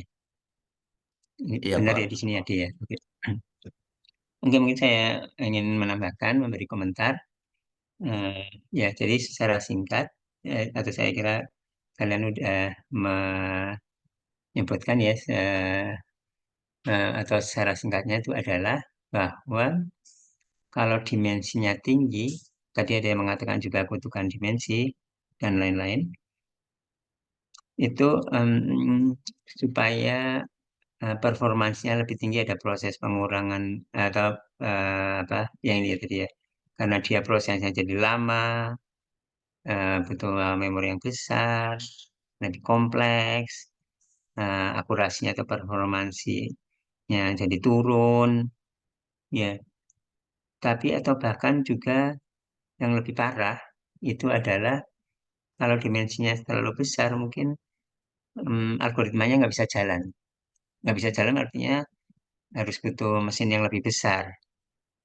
Meskipun hasilnya sebenarnya tidak lebih bagus daripada kalau dimensinya dikurangin dengan mesin yang normal seperti itu misalkan. Ya, jadi parahnya itu adalah ya kalau sampai tidak bisa jalan. Dan kemudian kalau kita bayangkan ya, kenapa dimensi besar itu kemudian sesuatu yang tidak bagus, karena biasanya dimensi yang besar, misalkan katakanlah sampai ribuan untuk sebuah atau masing-masing tweet, misalkan gitu. Jadi kalau kita bayangkan, gambarkan tadi ya, ini adalah misalkan tweet 1, ini adalah tweet 2, ini adalah tweet 3, tweet 4, dan seterusnya. Dan ini ada 30.000 panjangnya di sini. 30.000. Yang artinya 30.000 itu maksudnya 30.000 kata. 30.000 kata itu artinya kosakata di dalam kamus. Padahal yang dipakai di tweet ini kan mungkin hanya 100 kata, sehingga banyak yang kosong, kosong, kosong, kosong, kosong, kosong. Artinya itu adalah istilahnya jarang atau sparse yang kalau kita bayangkan, ya ruangnya itu ruang banyak ininya kosongnya. Jadi susah untuk belajar. Bayangkan kita di apa ciri dari satu tweet ini, cirinya itu hanya sedikit dari yang banyak sekali dan kemudian banyak yang kosongnya. Atau kalau kita bayangkan secara sederhana, ini satu dimensi ini. Nih, bayangkan dua dimensi adalah seperti ini. Bayangkan tiga dimensi seperti ini. Bayangkan kalau hanya satu dimensi, kemudian isinya ada di sini, sini, sini, sini datanya, ini kelihatan. Tapi kalau dua dimensi kan, jadi yang tadinya di sini, data pertama, data kedua, ini data pertama, data kedua, data ketiga kan jauh-jauhan ya. Lebih jauh-jauhan karena dua dimensi. Kalau tiga dimensi, ini ada eh, yang datar, ada yang sini, ada yang ke sini, itu lebih jauh-jauhan lagi. Ya, jadi intinya adalah dengan data dimensi itu dari sisi efektivitas. Efektivitas itu akurasi atau semacam itu, bahasa secara ininya, secara awamnya akurasi atau efisiensi. Efisiensi itu kecepatan, kemudian efisiensi itu menggunakan memori dan lain-lain. Itu dengan dimensi yang banyak, efektivitas dan efisiensi itu jadi rendah. Ya, atau dengan kata lain juga prosesnya lebih kompleks atau bahkan tadi bisa mungkin tidak bisa jalan gitu ya. Jadi oleh karena itu perlu turunkan. Itu kalau ini apa dimensinya tinggi. Dimensi tinggi itu artinya kalau kita menggunakan atributnya itu jenisnya adalah kata-kata. Ya, secara lebih detailnya lagi ini adalah jadi performanya bisa supaya meningkat. Performa itu efektif efisiensi, termasuk overfitting itu artinya performanya rendah, lebih rendah overfitting. Saya kira kita udah pernah bahas apa yang disebut dengan overfitting. Course of dimensionality itu artinya apa? Karena datanya tersebar sehingga analisisnya susah. Yang tadi saya barusan gambarkan, dimensi satu dimensi, dua dimensi, tiga dimensi. Kemudian jadi lambat. Tambahnya lagi kalau visualisasi datanya lebih susah. Kemudian untuk ini juga apa? Mengenali data jadi lebih susah juga karena ada apa seperti itu ya. Jadi untuk proses dimensional reduction itu ada macam-macam, bisa di-select dari 30.000 dipilih atau di-create atau di-extract. Ya, ya. Perbedaan selection sama creation atau extraction itu adalah seperti ini. Saya gambarkan ya. Selection itu adalah seperti ini. Selection itu adalah misalkan kita punya tadi ya kolomnya tadi. Ya ini sebanyak 30.000 katakanlah gitu. Nah kalau selection itu dipilih aja dari 30.000 mana dipilih di sini. Kalau extraction misalkan ada extraction itu misalkan ini dan ini ya dijadikan ini dan ini dijadikan ini seperti itu diekstrak digabung-gabungkan. Ya. Atau creation ya, creation itu kalau yang 30.000 pokoknya jadikanlah 500 gitu. 500 sih bisa penggabungan itu, penggabungan dan ada kalkulasi atau apa gitu ya, tapi jadi kemudian 500. Ya, jadi ada selection, ada select, ada create atau create atau extract. Ada dua pendekatan gitu.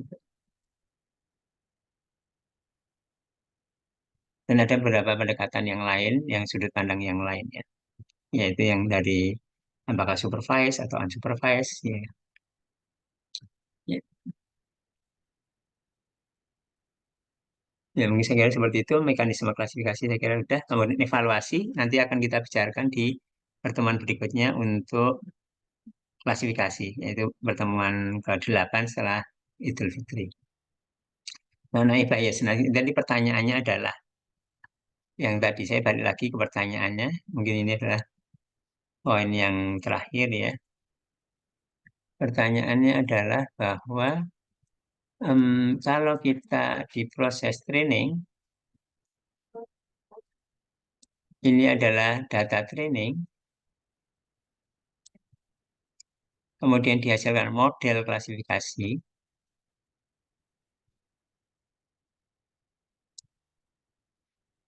ini adalah classifier. Proses learning atau proses training itulah membangun model. Nah, sekarang kalau decision tree, modelnya itu berupa pohon, berupa tree. Berupa tree maksudnya apa? Di sini adalah yang internal node itu adalah atribut, yang leaves, yang daun ini adalah kelasnya. Nah, sekarang kalau yang naive bias, modelnya itu bentuk isinya apa? Silakan ada komentar.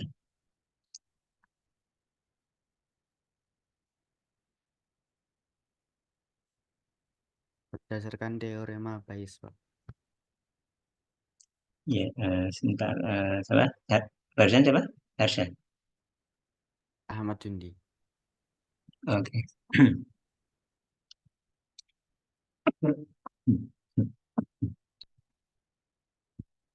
Ya, maaf ya.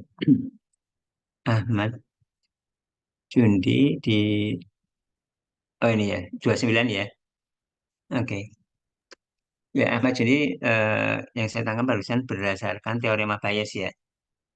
Ya, berdasarkan teorema Bayes itu saya kira adalah proses ininya, classifiernya berdasarkan teorema Bayes. Dasarnya adalah teorema Bayes ya.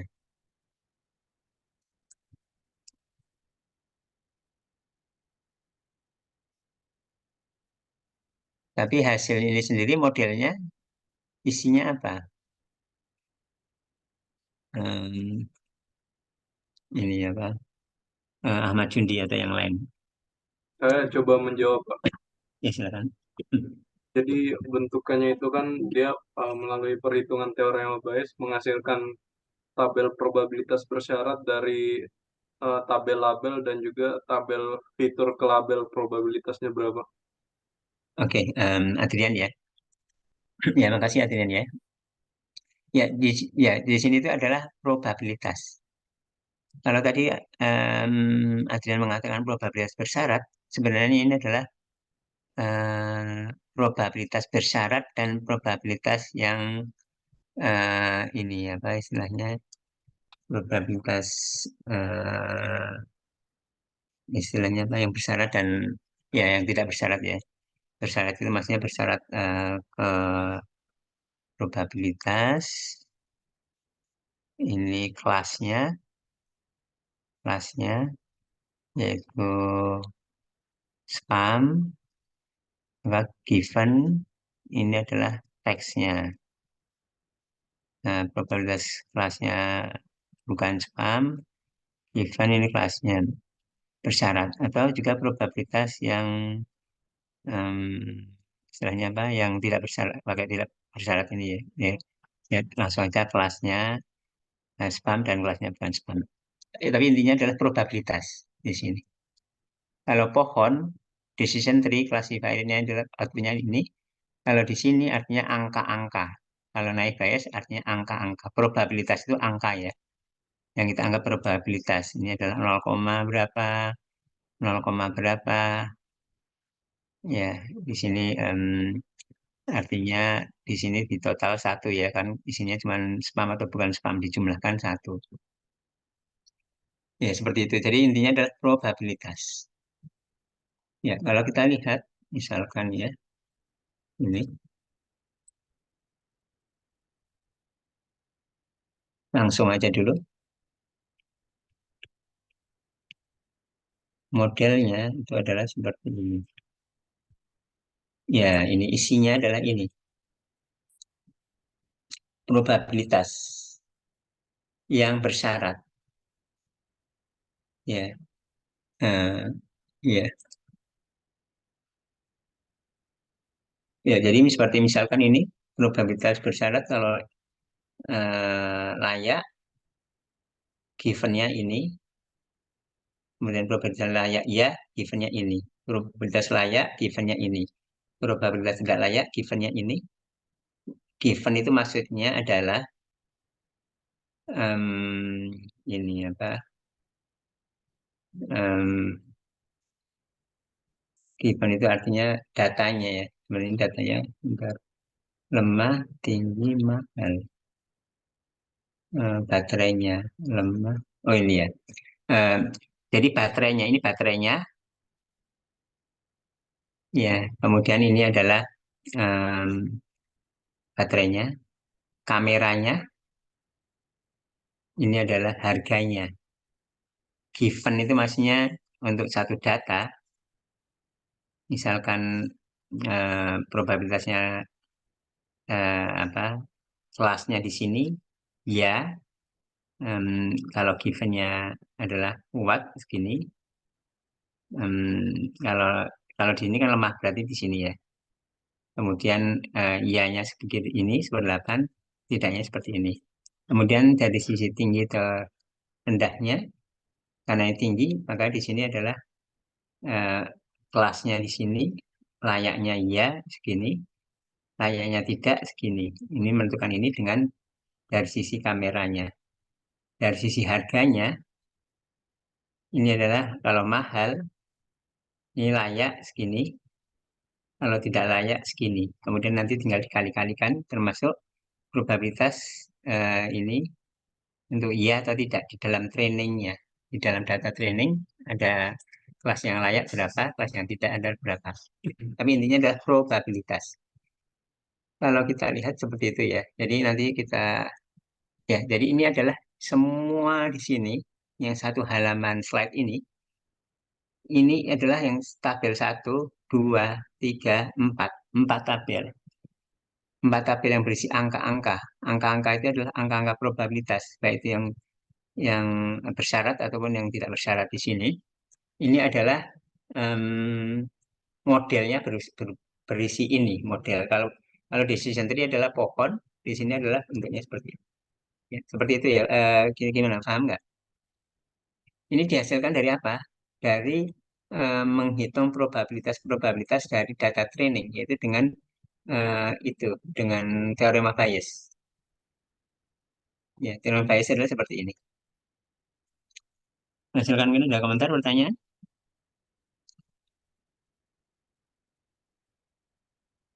Ini contoh bukan teks.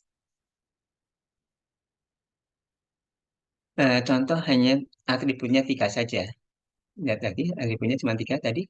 Kita lihat. Ya, ini atributnya kan cuma 3. Ini adalah objeknya handphone 1, handphone 2. Ini cuma 1, 2, 3. Bayangkan kalau banyak. Jauh lebih susah atau lebih performasinya jadi kurang bagus. Meskipun bisa. Ya, artinya kita bisa lihat bahwa dengan naive Bayes itu kalau teks yang atributnya berupa kata-kata itu tidak optimal gitu ya. Ya, meskipun kalau email spam filtering dulu di awal-awal itu menggunakan naive Bayes ya. Oke, mungkin ada komentar, pertanyaan. Nah, sekarang lanjut. Kalau SVM model itu isinya apa?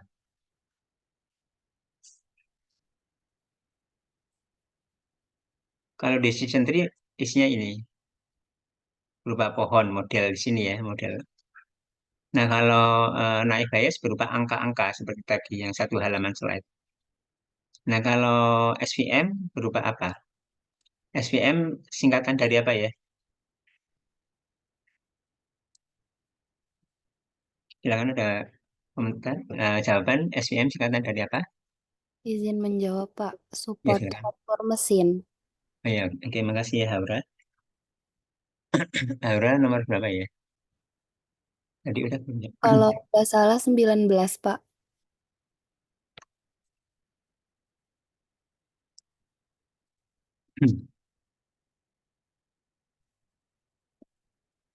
Oke, Haura, makasih ya. Ya, di sini SVM itu adalah support vector machine, support vector.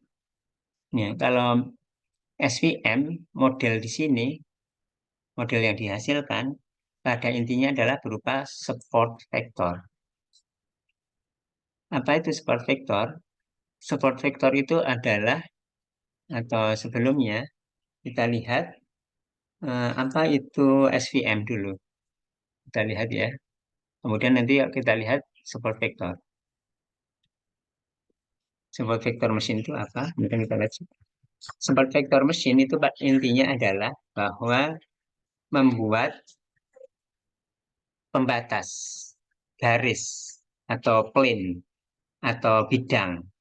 Jadi atau misalnya hyperplane, ya, hyperplane yang memisahkan antara data-data ini yang bulat-bulat ini dengan data ini yang silang-silang ini. Artinya data kelas ini dengan data kelas ini. Mana garis kalau ini 2 dimensi ya. Kalau 2 dimensi berarti garis. Yang plane ini adalah garis. Hyperplane ini garis. Kalau 3 dimensi itu maksudnya atribut. Atribut kan bisa puluhan kan. Ini digambarkan hanya 2. Ya, atribut bisa ratusan. Ini hanya digambarkan 2. Kalau 2 ini adalah garis. Kalau 3 dimensi artinya bidang. Ya. atau secara umum artinya plane, hyperplane. Ya, yang memisahkan dengan garis, yang memisahkan itu sebenarnya bisa seperti itu, atau bisa seperti ini, bisa juga memisahkan antara yang ini dengan yang ini kan. Yang ini juga bisa memisahkan juga. Tapi yang paling bagus adalah yang memisahkan adalah yang ini. Karena apa? Memisahkannya kita lihat lebih bagus karena dia jadi lebih ini ya, lebih apa? Ruangnya kan lebih jelas ya. Kalau yang kita pilih yang ini misalkan ininya, ini kan di sini dekat di sini, ini dekat sini. Jadi kurang ideal. Yang paling ideal adalah sini. Jadi intinya adalah bagaimana hyperplane itu supaya optimal.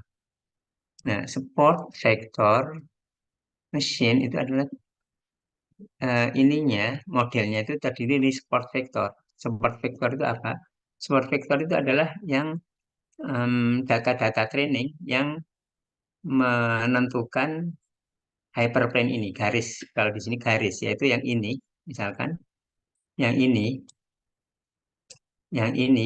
misalkan katakanlah gitu ya ini kasarnya ya dan ini artinya yang menentukan garisnya itu bagusnya di mana. Kalau yang ini tidak ngaruh mau ini ada di sini atau di sini atau di sini, ini juga ada di sini, ini juga nggak ngaruh, nggak ngaruh, nggak ngaruh, nggak ngaruh. Yang ngaruh itu adalah yang nanti yang mau membuat eh, garisnya itu di mana. Itu adalah namanya support vector. Artinya perwakilan, artinya kalau kita lihat isinya model itu adalah ini, data-data ini yang sebagai perwakilan itu.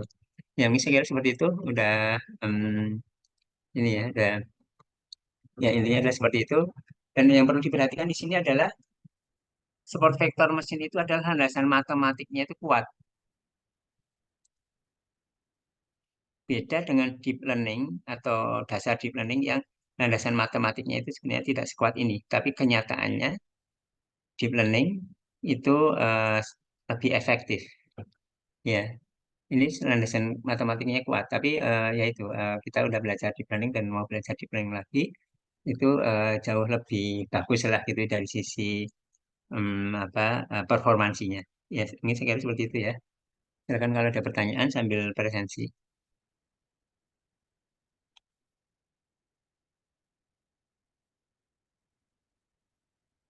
Adi Kurniawan ada ya tadi. Hijrah ada. Hadir. Hafiz. Oktaviana ada tadi ya. Felicia ada. Hadir, Pak. Nadia ada hadir. Nadia ada tadi ya kalau misalnya. Nadia ada. Queen ada tadi ya. Hadir, Pak. Siapa? Queen. Pak. Siapa? Queen ya. Muhammad Ali Akbar. Salsabila. Hadir, Salsabila. Pak. Ada. Akmal. Hadir, Pak. Namira. Hadir, Pak. Tiarafa. Hadir, Pak. Sebentar saya